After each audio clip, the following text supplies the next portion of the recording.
Cari maklumat dan berita politik yang bebas, kupasan yang tepat, panas. Dapatkannya secara eksklusif hanya di Jom Channel. Komitmen kami, pentasan berita Isnin hingga Jumaat. Berbicara dan isu semasa, kami garapkan secara langsung. Panel-panel berkaliber dan profesional. Interaktif, pandangan anda kami raikan. Jangan lupa bersama kami di setiap hujung minggu dalam edisi khas mingguan. Jom Channel, moving forward, sharing a new experience.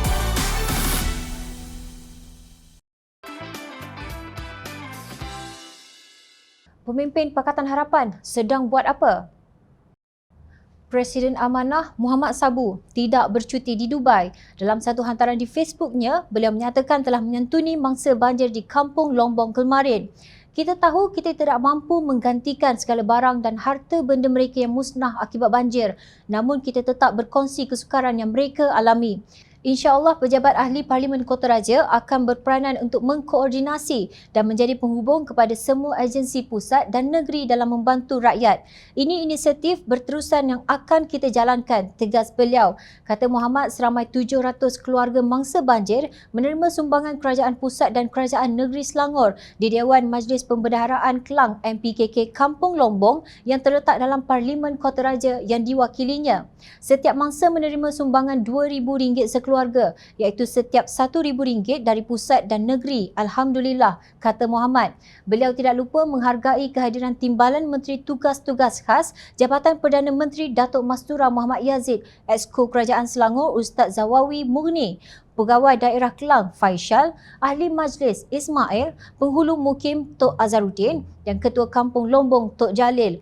Selain itu, beliau juga memanjangkan ucapan terima kasih kepada Menteri Besar Selangor Datuk Seri Amiruddin Syari dan Kerajaan Negeri Selangor di atas bantuan dan pemulihan yang dilaksanakan bagi membantu mangsa yang terjejas akibat banjir. Sementara itu, dalam satu hantaran ringkas di Facebook, Amiruddin yang juga Ahli Dewan Undangan Negeri Sungai Tua berkata, setakat 4 Januari 2022, sebanyak 8,219 keluarga telah menerima bantuan Selangor Bangkit BSB melibatkan peruntukan 8.239 juta ringgit. Kerajaan negeri akan memulakan proses penyerahan sumbangan rumah ke rumah bagi memudahkan rakyat menerima bantuan, tegasnya. Maknanya penerima tidak perlu lagi pergi dan kemudian berbaris panjang di mana-mana pusat pemberian bantuan.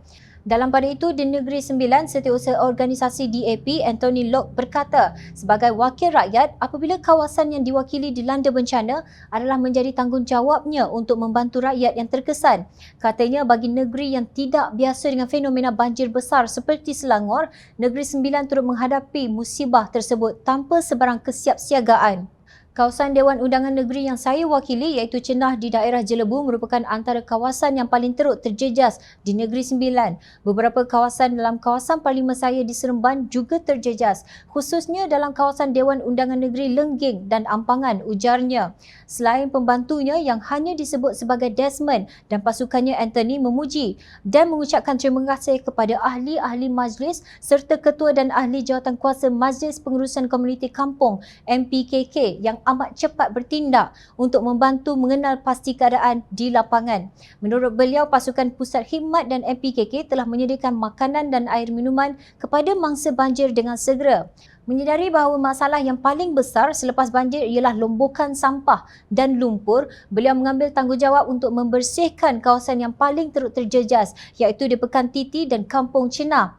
Pusat khidmat saya menyewa jentera dan lori untuk melaksanakan kerja-kerja tersebut. Saya juga mendapat bantuan daripada beberapa pemaju yang menghantar kontraktor mereka untuk membantu.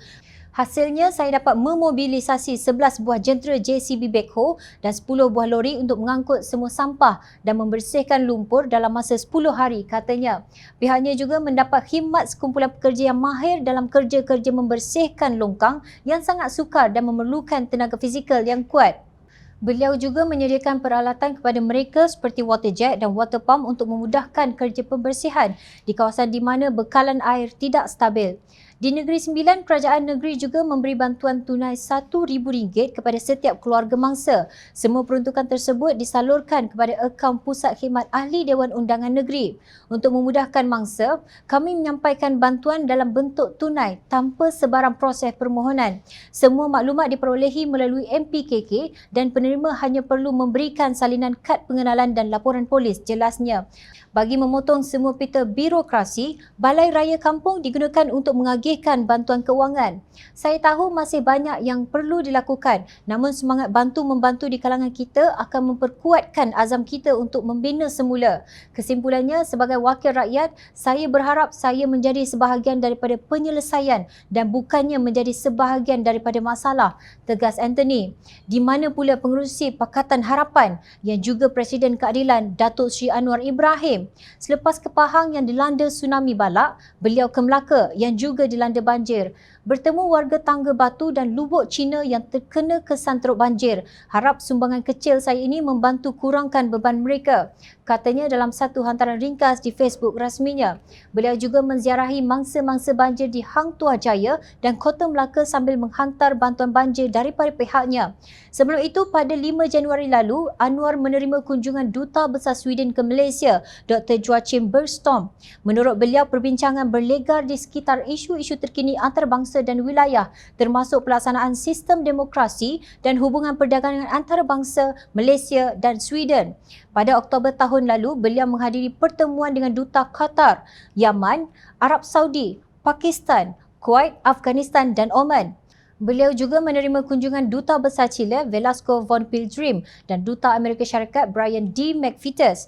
Pelik bagaimana pemimpin yang dicemuh Presiden Pejuang, Datuk Seri Mukhlis Mahathir, sebagai masanya sudah berlalu, masih menerima kunjungan hormat duta-duta asing ke negara ini. Mengkritik boleh, tetapi cerminlah diri sendiri dahulu sebelum memperlekehkan pemimpin parti lain. Tiada manusia wa ima pemimpin yang sempurna.